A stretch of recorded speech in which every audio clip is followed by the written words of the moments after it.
Hey guys, welcome to the channel. It's Alex here. I just wanted to thank you guys so much for coming and supporting my video. Just doing a little introduction here before all these videos, and I just wanted to really show my appreciation for you guys coming onto the channel. It really means a lot, and I just really hope that you guys drop a like, comment, subscribe, all that jazz. And without further ado, I'm not going to hold you any longer. Thank you again, and let's click to the video. Ladies and gentlemen, the end has come. We are finally at the Edge class. The final countdown has officially reached its last destination. So, it's been fun. I wished that all the videos gained as much traction as my cornerback videos did, but I'm glad that at least one of them gained some traction, got some subs, got some people coming along, and it's a big morale boost. Big morale boost, especially during these times. I mean, it's just kind of crazy. So, let's kick it off. Obviously, these guys in the top 32 are not going to be explained really that thoroughly because of the fact that I already did that in my first round. Big board analysis. Got it. So, yeah, Gregory Rousseau, 16 and a half sacks as, I believe, a redshirt freshman. 6'5", 250 pounds, 6'6". Complete beast. Complete beast. So, really excited to see how he does. And they just brought in a guy, Quincy Roche, from, I believe, Rutgers? Don't quote me on that one. Oh, I think it's Temple. And that dude was like 19 and a half sacks. So really excited to see Miami's pass rush this year. So next, Xavier Thomas, just athleticism. Unfortunately, on like 90-something more snaps, he didn't get a single more pressure, which is kind of embarrassing. But we can see if he takes that step up. Otherwise, he'll be falling pretty far. The only reason he's here is because of his potential. Next, we got Boogie Basham. He could be jumping up ahead of Xavier Thomas real quick. I've seen him pop off so many times on tape, and he is really fun to watch. So, I mean, I haven't really fully updated this since I've watched a shit ton of college football, but Boogie Basham has definitely made a lot of plays, and he is somebody I'm very excited to watch. So, I don't really need to give Quincy Roche another introduction. I kind of did that with Gregory Rousseau, but 19 and a half sacks for Temple, and now is going to pair up with the best edge rusher in this class. So, sky's the limit, guys. This is a really good core. And this guy's a redshirt senior, so he's going to be a bit older, which is why he dropped a little bit on my list. Not enough people factor age into this, but it's like some people are kind of old, like 23, 24. Like Brady White is going to be almost 25 at the draft. I mean, I really should drop him, in my opinion, on the overall list. So we'll see what happens when I have like my beginning of the season rankings, if we have a season. Next, Joe Tryon. This guy is really raw, but has a lot of potential. He's kind of like a shittier Xavier Thomas with like a little less speed. So think of him that way. Just pure raw talent. And if he's able to kind of like muster that into where he should, he's pretty freaking good. So yeah, I mean I could see like a Bud Dupree style on Joe Tryon. I could, like, if you guys want a quick comparison.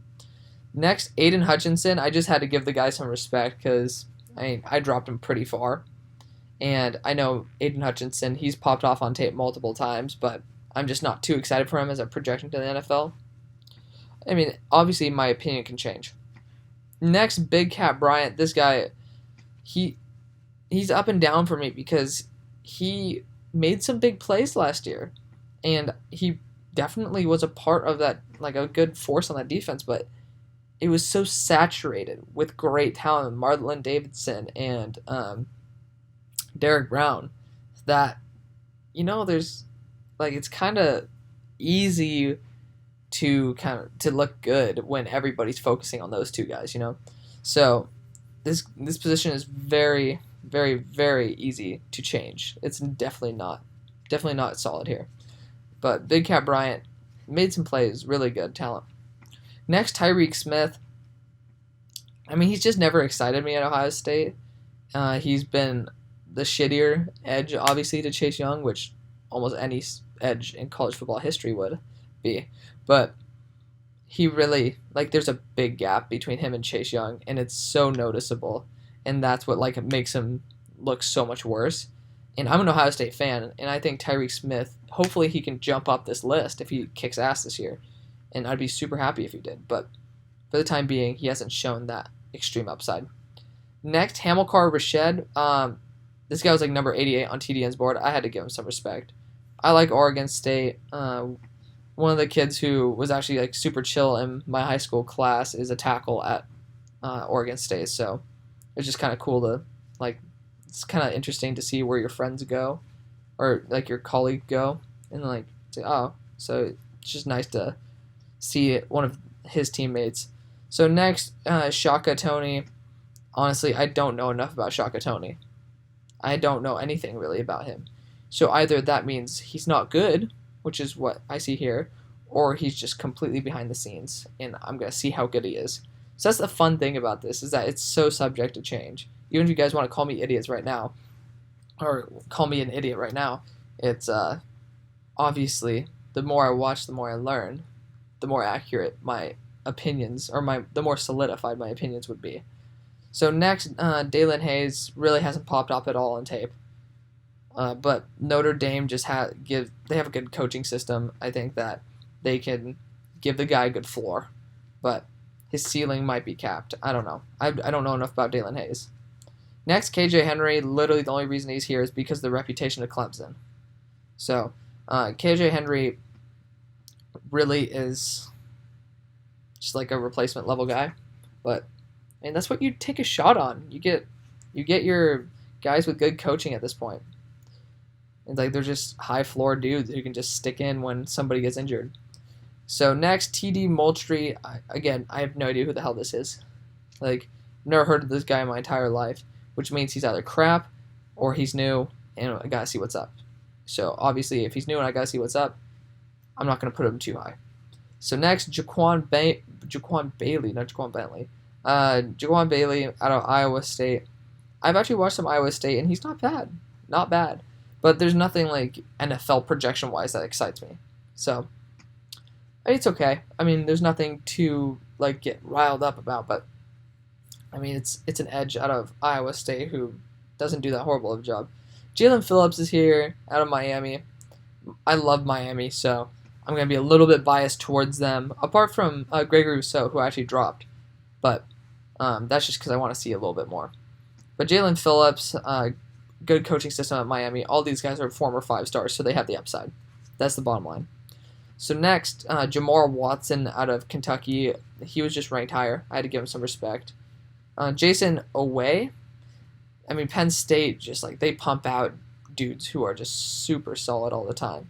It's very similar to Shaka Toney, where like I think that they have like a higher floor because of Penn State, and they do a very good job creating defensive ends or edges. But you never know. I haven't seen him. And lastly, Kwity Paye. I have him here because of the name, but I've seen him up in like second round talks, so I really need to take a second look at this dude. But we'll obviously see what happens. You know, all these picks are subject to change. But I mean, I think the one that's super solidified is Gregory Rousseau at number 1, just because of his age and talent. He's just a beast. So, excuse me. Yeah, guys, that's the video. It's kind of weird to say that this series is ending. This is my way too early big board. You know, I made it on May 26th, so you know it's been a while. It's been a little while since I've like actually made this, and I'm very excited to see how this develops in time, because it's going to develop. The more I watch, the more people are going to move. I mean, we saw it with the tackles video for you guys yesterday, and I mean, I on the spot, I was like, oh, we need to move this guy up a couple spots. So obviously this is all subject to change, and that's the cool part, is that you get to compare the two. That's why I'm not going to change the way too early big board after I like make my final little changes here.